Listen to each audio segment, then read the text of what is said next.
Buen día, jóvenes. En la clase de hoy vamos a continuar hablando de técnicas para asignación de recursos. Recuerden que en la clase pasada vimos las dos primeras, que es presupuestación y programación. Dentro de programación vimos diagrama de Gantt, diagrama de carga y también las redes PER. Vamos a analizar la tercera, que es el análisis de punto de equilibrio.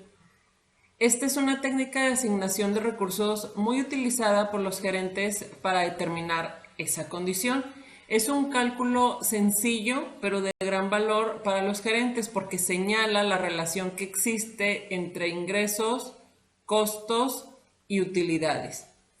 Para calcular el punto de equilibrio, que se representa como PE, es necesario que el gerente conozca el precio unitario del producto a vender, que se representa como P, costo variable unitario CB y los costos fijos totales, CFT. Bueno, eso ya lo saben, ya lo han visto en contabilidad.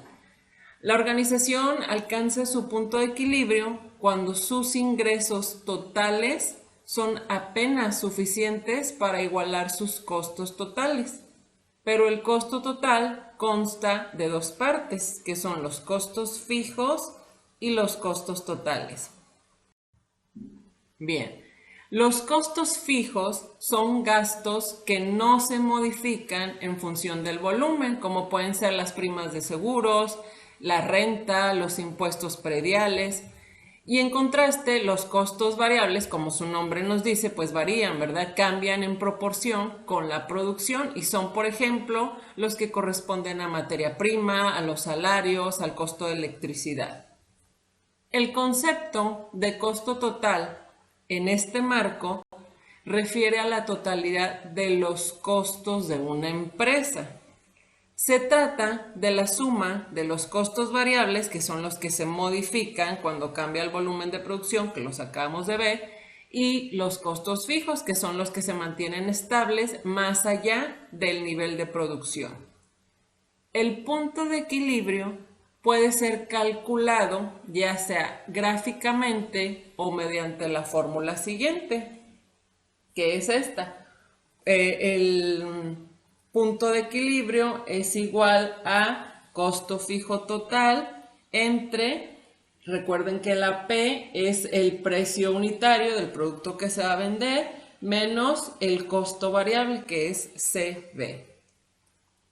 Esta fórmula nos indica que, número 1, el ingreso total será igual al costo total cuando vendamos suficientes unidades a un precio que cubra todos los costos variables unitarios. Y 2, cuando se multiplica por el número de unidades vendidas. La diferencia entre el precio y los costos variables es igual al costo fijo. Aquí vean por favor su página 303. Tenemos el ejemplo de Randy's, que es pues un lugar donde se sacan copias. Ofrece servicios de fotocopiado a 10 centavos de dólar por copia. Si sus costos fijos ascienden a $27,000 por año y sus costos variables son de 4 centavos por copia, entonces Randy puede calcular su punto de equilibrio así como está aquí. Punto de equilibrio es igual a 27,000, que son los costos fijos, entre los 10 centavos, que es a lo que vende la copia, menos 4 centavos, que es su costo variable por copia. Esto nos da 450,000 copias. Entonces, lo cual ocurriría cuando los ingresos anuales, bueno, él va a calcular así su punto de equilibrio y esto va a ocurrir cuando los ingresos anuales sean de $45,000. ¿De dónde sale $45,000? Ah, bueno, aquí es 450,000 copias por 10 centavos, que es a lo que lo vende ella. Y aquí tenemos la figura MPC10, que la tienen en su página 304. Como podrán ver, bueno, no es nada complicado porque tenemos ahí los datos. Ahí tenemos el área de pérdida, el punto de equilibrio, los costos totales, el área de utilidad y los ingresos totales.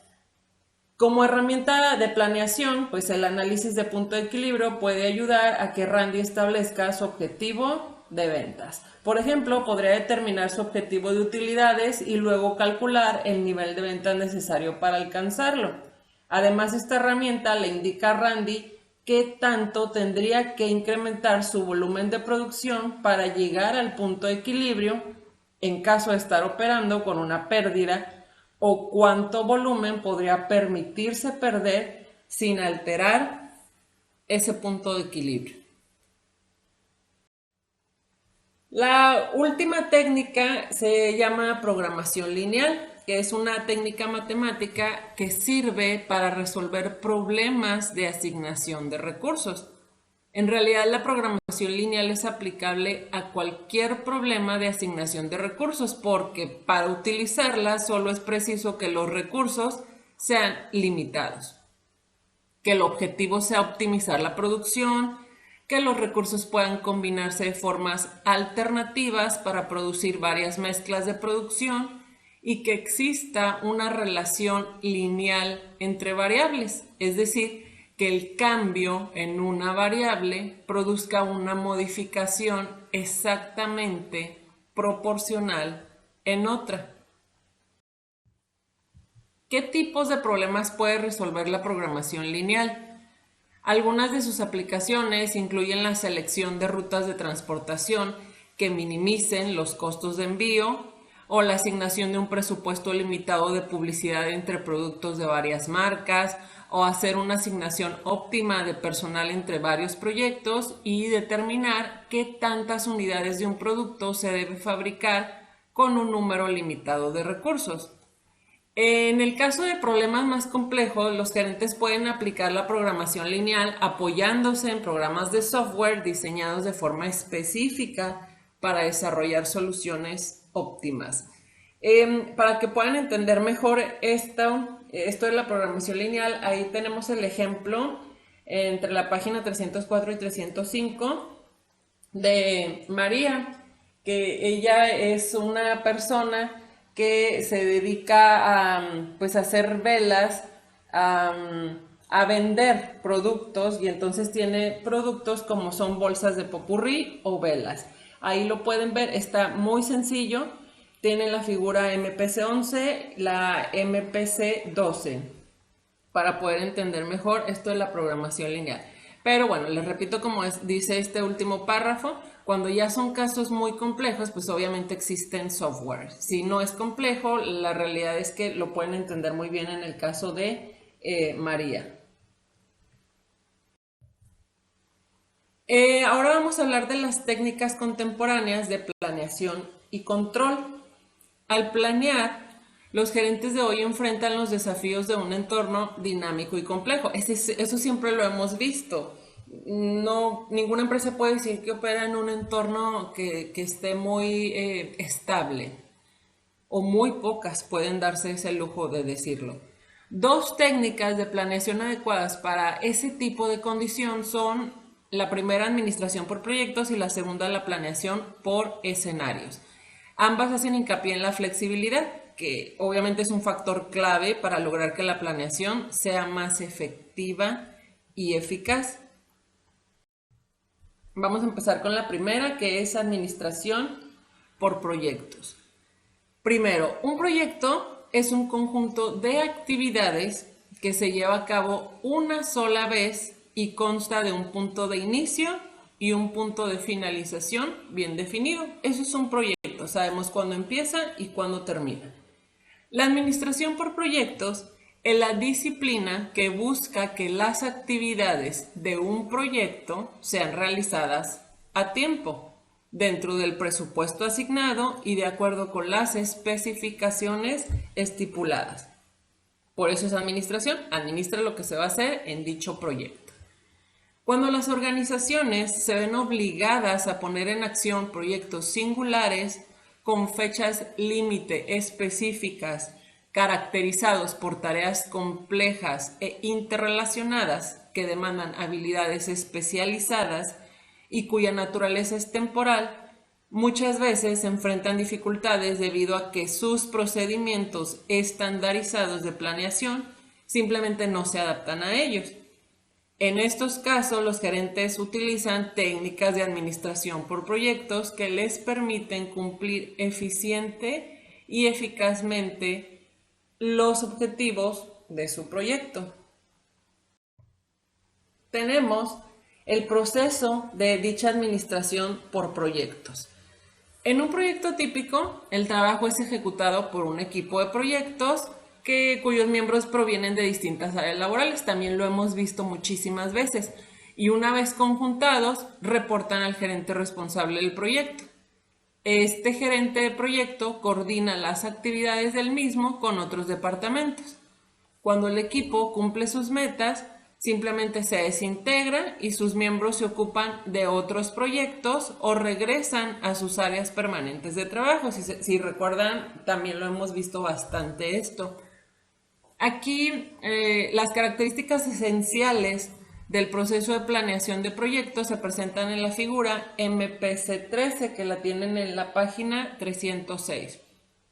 Y bueno, aquí tenemos el proceso de esta planeación de proyectos. Empezamos con definir el objetivo, después identificamos actividades y los recursos que se tienen, establecimiento de secuencia, cálculo de tiempo para cada una de las actividades, después determinación de la fecha de finalización del proyecto, comparación con los objetivos y por último determinación de requerimientos de recursos adicionales. Esto está muy simple, ya lo hemos visto muchas veces. Y bueno, este es el proceso para planear un proyecto. Vamos planeándolo y dentro de esta planeación pues lo vamos administrando.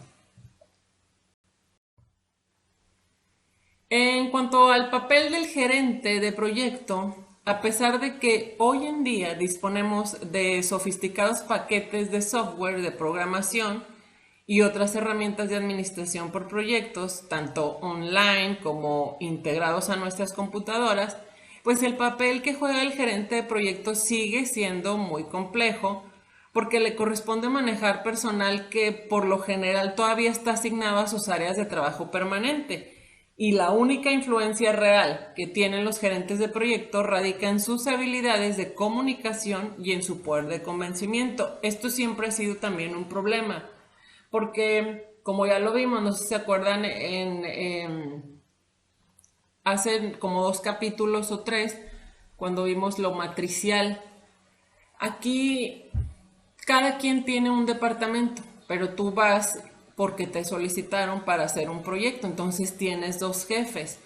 Aquí el papel del gerente del proyecto siempre va a ser muy complicado porque como dice aquí, pues la única influencia real va a ser que las habilidades que él tenga, pues las tiene que demostrar, las de comunicación y poder convencer a la gente de que sí, efectivamente siguen teniendo sus jefes en los departamentos a los que corresponde cada empleado, pero que en el proyecto, pues él es el que manda y a él le tienen también que pues responder de las actividades que corresponden solamente al proyecto que están elaborando. Aquí acuérdense que hemos hablado que a veces se vuelve pues loco el empleado porque tiene 2 jefes y no sabe qué reportarle a cada quien. Si desde un principio queda claro que al del proyecto solamente es a lo que se van a dedicar y es a lo único que le van a reportar, y su jefe de departamento pues las actividades que corresponden a dicho departamento.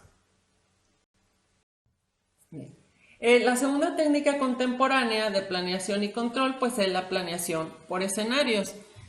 Un escenario es una visualización consistente sobre cómo podría ser el futuro. El desarrollo de escenarios es una actividad a la que muchas personas conocen también como planeación de contingencia, lo cual significa estar preparados para enfrentar acontecimientos imprevistos. De acuerdo con un experto en planeación por escenarios, el mero proceso de crear escenarios hace que los ejecutivos se replanteen y clarifiquen la esencia del entorno de negocios de formas que casi con total seguridad nunca habían hecho. Las herramientas y técnicas de planeación pueden ayudar a que los gerentes estén bien preparados para el futuro, sobre todo esto de escenarios. Aquí, como dice en el segundo párrafo, a veces los gerentes ni siquiera piensan en el escenario positivo y negativo, o como podría ser plan A y plan B. Esos serían los escenarios, el mejor escenario y el peor escenario. Porque mucha gente no hace eso porque dice, pues yo soy muy optimista, pero no tiene nada que ver con ser optimista. En realidad tenemos que ser realistas. El mejor escenario es el que siempre queremos todos, pero también debemos de tomar en cuenta que si las cosas no salen como lo planeamos, pues debemos de tener la opción B o el peor escenario. A eso se refiere básicamente pues esto del escenario, o como nos dice aquí, contingencia. Debemos de estar preparados para una contingencia. Aquí viene el ejemplo que durante la década de 1990 el negocio iba tan bien para Colgate-Palmolive que la única preocupación para su entonces presidente, Reuben Mark, era que algo pudiera salir mal. En consecuencia, Mark implementó un sistema de alerta temprana para conocer los problemas antes de que evolucionen en crisis demoledoras para la empresa. Ese es un ejemplo. Otro, un informe de alerta roja lo puso al tanto de que las autoridades oficiales de Badi, India, estaban cuestionando el tratamiento de aguas negras de una de sus plantas. Y entonces, ¿qué es lo que hace? Pues rápidamente asigna un equipo de ingenieros para que revisen y eviten cualquier dificultad.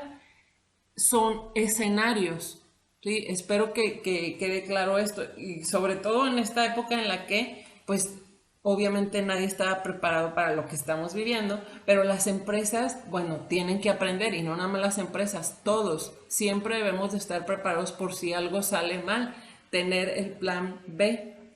Y bueno, hasta aquí terminamos con este módulo de técnicas de planeación y control. Ya saben que cualquier duda me pueden dejar un mensaje en plataforma, inmediatamente contesto, o si no, los viernes estoy conectada, ¿sí? Vayan estudiando, ya saben que es todo el capítulo 10, ya vimos todo el 10, ya vimos todo este módulo de planeación y control. Muchas gracias y nos vemos la siguiente clase.